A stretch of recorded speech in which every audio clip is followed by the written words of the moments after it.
অসাধারণ স্বাদে একটা ভেন্ডির রেসিপি আজকে আমি রান্না করেছি। এটা ভাত রুটি দুটোর সাথেই খুব ভালো লাগবে। সম্পূর্ণ নিরামিষ পেঁয়াজ রসুন ছাড়া একটা রেসিপি। ভিডিওটি স্কিপ না করে পুরোটা দেখার অনুরোধ রইল। এতটাই স্বাদ হয়, একবার যদি তোমরা বানাও তো বারে বারে বানাতে ইচ্ছা করবে। তাহলে বেশি আর কথা না বলে রেসিপিতে যাওয়া যাক। দেখো বন্ধুরা, কি দারুণ দেখতে হয়েছে।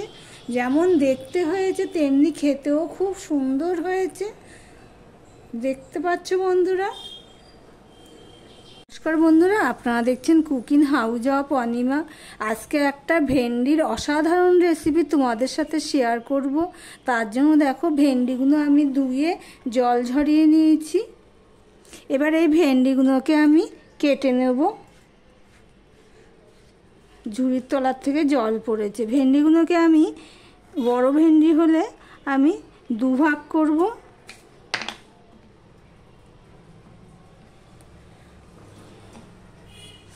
ভিডিওটি যারা দেখছো দেখার শুরুতেই একটা লাইক দিয়ে কন্টিনিউ করো। এইভাবে আমি সমস্ত ভেন্ডিগুলো কেটে ফিরে আসছি। বন্ধুরা, একটা কড়াই বসিয়ে দিয়েছি, কড়াইটা গরমও হয়ে গেছে। এবার এখানে আমি সাদা তেল দিয়ে দিচ্ছি।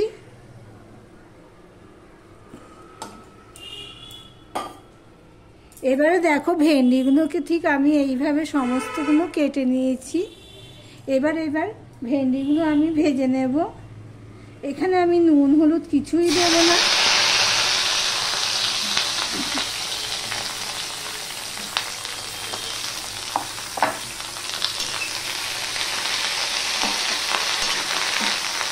নুন হলুদ কিছু দেবো না। হলুদ তো দিলে হতো, কিন্তু হলুদও দেবো না। নুন দিলে কি হবে, ভেন্ডির গায়ের থেকে জল ছেড়ে দেবে, ভেন্ডিটা ভালো করে ভাজা হবে না। এদিকে ভেন্ডিটা ভাজতে ভাজতে এখানে দেখো আমি 1 চামচের মতো গোবিন্দভোগ চাল নিয়েছি। এই চালটাকে আমি ধুয়ে ফিরে আসছি। সঙ্গে থেকো বন্ধুরা। দেখো বন্ধুরা, ভেন্ডিগুলো ভেজে আমি তুলে নিয়েছি। এবার এই পাত্রে আমি কড়াইয়ের মধ্যে দিয়ে দিচ্ছি সর্ষের তেল। সর্ষের তেলটা হয়ে গেলে আমি 1 চিমটি 5 ফোড়ন দিয়ে দিলাম একটা তেজপাতা। আর এখানে দেখো আমি গোটা গরম মশলা নিয়ে নিয়েছি, এলাচ দারচিনি আর লং নিয়ে নিয়েছি দুটো, সেটাও আমি দিয়ে দিলাম। ফোড়নটা হয়ে গেলে একটু নুন দিয়ে দিলাম। এবার দিয়ে দিলাম 1 চামচের মতো আদা পেস্ট। আদা পেস্টটা দিয়ে আমি একটুখানি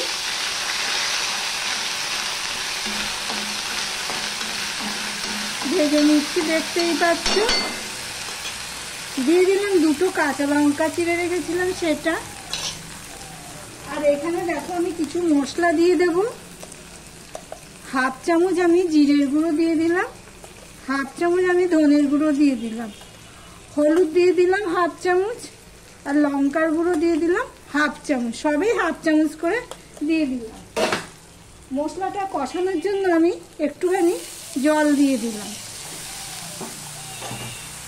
এবার মশলাটাকে আমি ভালো করে কষিয়ে নেব। দেখো বন্ধুরা, মশলাটা কিছুটা কষানো হয়ে গেছে, দেখতেই পাচ্ছ। এবার আমি এখানে দেখো 2 চামচের মতন টক দই নিয়েছি, সেটাকে ভালো করে ফ্যাটিয়ে নিয়েছি। গ্যাসের ফ্লেমটা কিন্তু একদম লোতেই রয়েছে।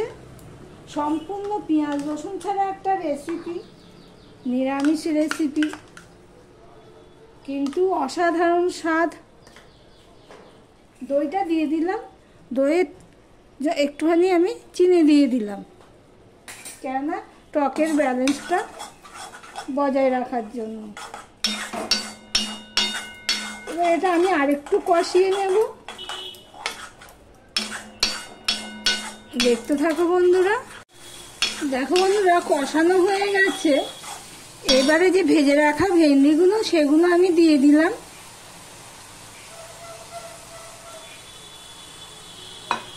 একদমই নিরামিষ, কিন্তু খেতে হয় অসাধারণ। এবার মশলার সাথে ভেন্ডিগুলো ভালো করে আমি মিশিয়ে নিয়ে রান্না করতে থাকবো। এখনো কিন্তু আমি জল দেব না। এই পর্যন্ত যারা ভিডিওটি দেখছো লাইক দিতে ভুলে গেছে, চট করে একটা লাইক করে দিও। আর যারা নতুন বন্ধু ভিডিওটি দেখছো এখনো পর্যন্ত সাবস্ক্রাইব করোনি, তাদেরকে বলবো সাবস্ক্রাইব করে পাশে থাকার জন্য। দেখো সম্পূর্ণটা আমি মিশিয়ে নিয়েছি। মিশিয়ে নিয়ে আমি প্রায় 1 মিনিটের মতন আমি রান্না করতে থাকবো। আর এইখানে যে গোবিন্দভোগ চালটা আমি তোমাদেরকে দেখিয়েছিলাম 1 চামচের মতন গোবিন্দভোগ চাল, সেটাকে আমি এইভাবে বেটে নিয়েছি। এবার আমি এই চালেরটা দিয়ে দিলাম।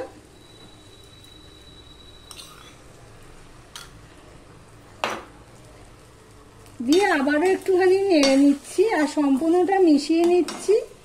অসাধারণ স্বাদ একটা নিরামিষ রেসিপি, তোমরা একবার অন্তত ট্রাই করো। আমার ভিডিওটি যদি ভালো লেগে থাকে প্লিজ লাইক কমেন্ট শেয়ার করে দিও।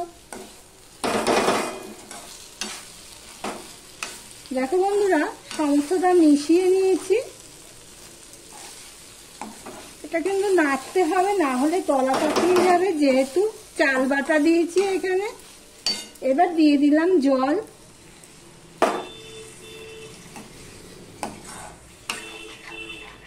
জল দিয়ে ভালো করে আমি মেশাতে হবে, কিন্তু না হলে গলা পাকিয়ে যাবে।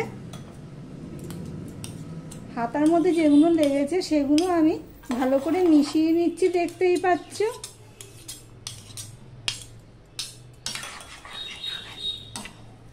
সম্পূর্ণটা ভালো করেই মেশাতে হবে, না হলে দলা দলা হয়ে যাবে। এখানে আমাকে আরেকটু জল দিতে হবে।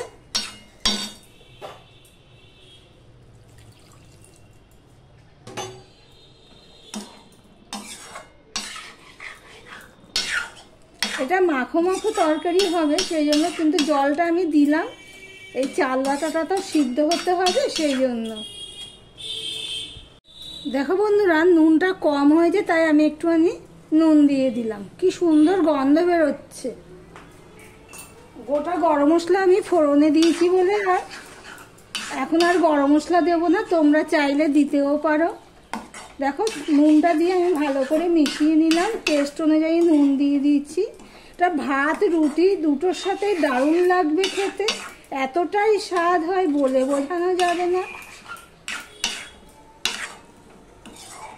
এটা কিন্তু মাঝে মাঝে এভাবে নাড়তে হবে, যেহেতু চাল বাটা দিয়েছি, তাহলে কড়াইয়ের গায়ে তলায় লেগে যেতে পারে, সেই জন্য। তাহলে ভিডিওটি আজকের মতন এখানেই শেষ করলাম। আবার অন্য কোনো রেসিপি নিয়ে চলে আসবো, সঙ্গে থেকো বন্ধুরা।